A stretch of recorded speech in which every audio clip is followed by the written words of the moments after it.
एक बार की बात है, एक बड़े से हरे मैदान में सेब का एक बड़ा सा पेड़ था। एक बच्चा रोज उस पेड़ पर खेलने आया करता था।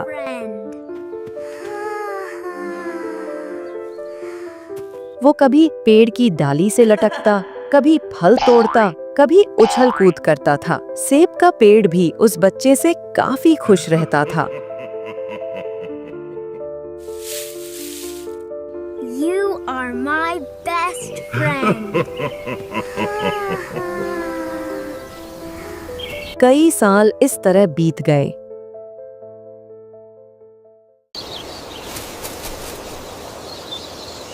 अच्छा, एक बात बताओ, तुम्हें गॉड ने इंसान क्यों नहीं बनाया? इस दुनिया में सबका काम अलग अलग है। मैं कुछ समझा नहीं। जैसे मेरा काम है तुम्हें छाया और फल देना और परमेश्वर की महिमा करना। ओह, मेरा काम क्या है? तुम्हारा काम है उस जीवित प्रभु की महिमा करना और लोगों को उसके बारे में बताना। तुम्हारा मतलब प्रभु यीशु? हाँ, बिल्कुल सही। अचानक एक दिन बच्चा कहीं चला गया। अब मैं चलता हूँ, माँ मेरा इंतजार कर रही होगी। हाँ ठीक है, लेकिन कल जरूर आना। हाँ पक्का। और फिर लौट के नहीं आया। पेड़ ने उसका काफी इंतजार किया।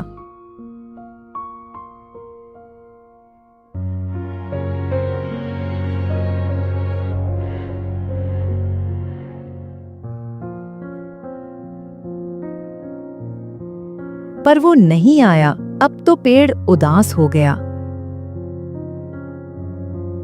कई साल बाद वो बच्चा फिर से पेड़ के पास आया, पर वो अब कुछ बड़ा हो गया था। पेड़ उसे देखकर बहुत खुश हुआ। अरे वाह, तुम लौट आए। मुझे यकीन था एक ना एक दिन तुम जरूर आओगे। और उसे अपने साथ खेलने के लिए कहा। चलो खेलते हैं। नहीं, मुझे खेलना। अब मैं बड़ा हो चुका हूँ और अब मुझे खिलौनों के साथ खेलना पसंद है।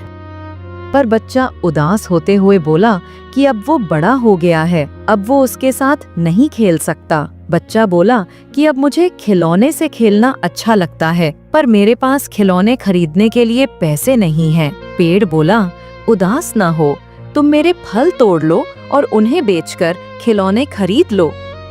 बच्चा खुशी खुशी फल तोड़ के ले गया। कल जरूर आना। हाँ पक्का। लेकिन वो फिर बहुत दिनों तक वापस नहीं आया। पेड़ बहुत दुखी हुआ।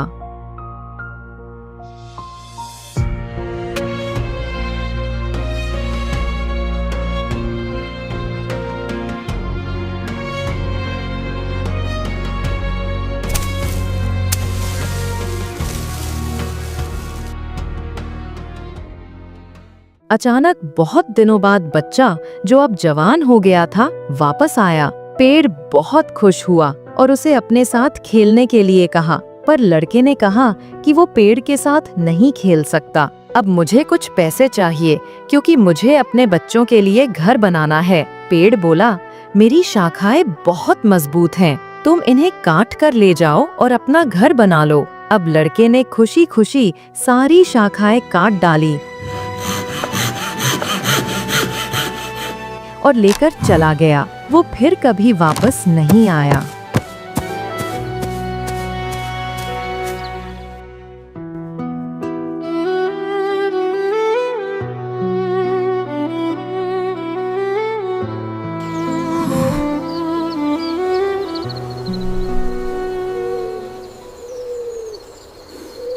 बहुत दिनों बाद जब वह वापस आया तो बूढ़ा हो चुका था।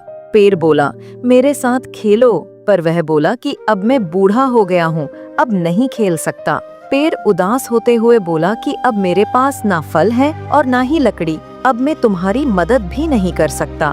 बूढ़ा बोला कि अब उसे कोई सहायता नहीं चाहिए, बस एक जगह चाहिए जहाँ वह बाकी जिंदगी आराम से गुजार सके। पेड़ ने उसे अपने जड़ में पनाह दी और बूढ़ा हमेशा वहीं रहने लगा।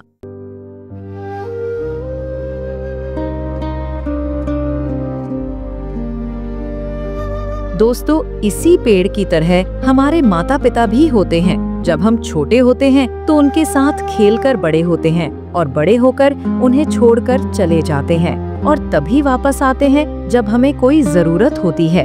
धीरे धीरे ऐसे ही जीवन बीत जाता है। हमें पेड़ रूपी माता पिता की सेवा करनी चाहिए, न कि सिर्फ उनसे फायदा लेना चाहिए।